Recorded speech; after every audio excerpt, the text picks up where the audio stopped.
परंतु विद्यार्थ्यांना सुद्धा तुम्ही एखाद्या खालच्या पातळीवर जाऊन मुलांचे डोके फोडलेले आहेत, हात तुटलेले आहेत, पाय तुटलेले आहेत. आज जे शास्त्रज्ञ आहेत तर त्यांना बाहेरच्या देशामध्ये त्यांना मान सन्मान पूर्ण देशामध्ये असे शास्त्रज्ञ जर उपोषणाला बसत असतील आणि 25 दिवस घालवले तरी या देशाचे शिक्षण मंत्री राजीनामा जर देत नसतील, जी 20-25 विद्यार्थी जे आत्महत्या केलेले आहेत त्यांची जर जबाबदारी सरकार जर घेत नसेल तर सरकार कशासाठी आहे आणि हा देश कशासाठी तुम्हाला प्रतिनिधी म्हणून देशाचे कशासाठी निवडलेले आहेत. तर या मोदी सरकारने त्या प्रधानाचा राजीनामा घेतला पाहिजे. त्याचबरोबर विद्यार्थ्यांना न्याय दिला पाहिजे. शिक्षण व्यवस्था ही बदलवली पाहिजे. विद्यार्थ्यांच्या बाजूने न्यायनिवाडा केला पाहिजे. या संदर्भात माननीय बाळासाहेब आंबेडकर यांनी महाराष्ट्र बंदची हाक दिली होती वंचित बहुजन यांची आघाडी मार्फत आणि त्या निमित्ताने आपले RPI मांडकी टोला शहराध्यक्ष जे विजयजी भोई साहेब यांनी मला 21 तारखेला कॉल दिला तर सुभाषजी कसं काय करायचं, साहेबांनी असं बंद हे केलेले आहे.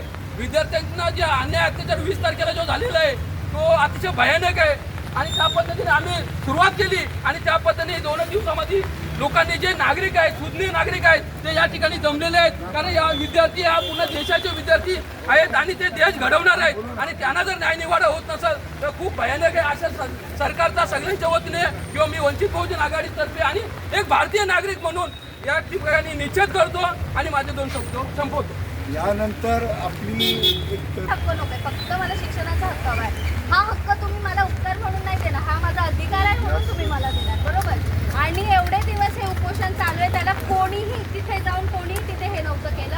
आता आपण सगळे हे करतोय, त्याला ह्या मोहिमेला आपण साथ देतोय. म्हणजे जसं की चैत्यभूमीला आपण म्हणजे दिल्लीबद्दल झालेल्या ह्या नको त्या काळ्या बोलू शकतो ना आपण की शासनाने डोळ्यावर पट्टी बांधले अशा प्रकारे झालंय हे. कारण की दिल्लीमध्ये असून असं सगळं प्रकरण झालंय. पोलिसांनी ज्या विद्यार्थी त्यांना असं म्हणतात की पाकिस्तानमधले टेररिस्ट आहे. विद्यार्थी टेररिस्ट कसे असू शकतात, बरोबर.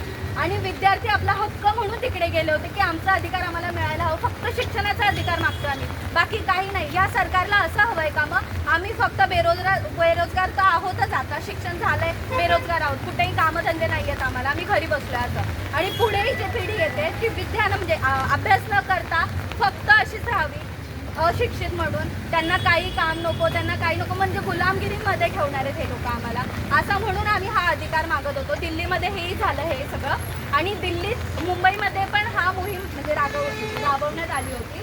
जसं की दिल्लीमध्ये हे घटनास्थान झालं, जसे की आंदोलन केले त्यावर प्रतिसाद मिळाला नाही, पण आता प्रतिसाद मिळतो. पण पोलिसांकडून पण तेच, कारण की ते पण त्या पद्धतीने हे करतात, शासनाच्या याच्यातूनच हे करतायत ते, म्हणून त्यांनाही काही बोलू शकत नाही. पण हा कुठला न्याय झाला की एखाद्या काठीवर खेळे लावून पोरांना मारतायत. जर त्याला कुठला त्रास असेल, जर त्याला कुठे लागला तर तो गेला ना, पॅरालिस झाला, त्याचं आयुष्य तर तसंच तिथे झालं ना.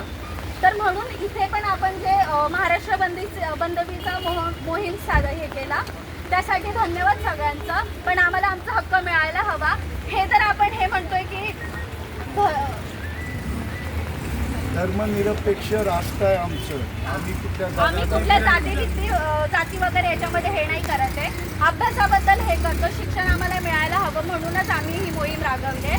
आणि सगळ्यांनी म्हणजे कृपया करून अशी विनंती करते, आज तरी दुकानं सगळ्यांनी बंद ठेवावीत, म्हणजे जेणेकरून सगळ्यांना वाटेल सगळ्यांच्या घरात कोणी ना कोणी असेल, आपला नातवंड, मुलगा, बहीण, भाऊ, सगळ्यांना शिक्षणाची गरज आहे. शिक्षणामुळेच आपण पुढे जाऊ शकतो, हे सगळ्यांना कळतं की नाही. म्हणून थोडे डोळे उघडा आणि आम्हाला सपोर्ट करा. थँक्यू.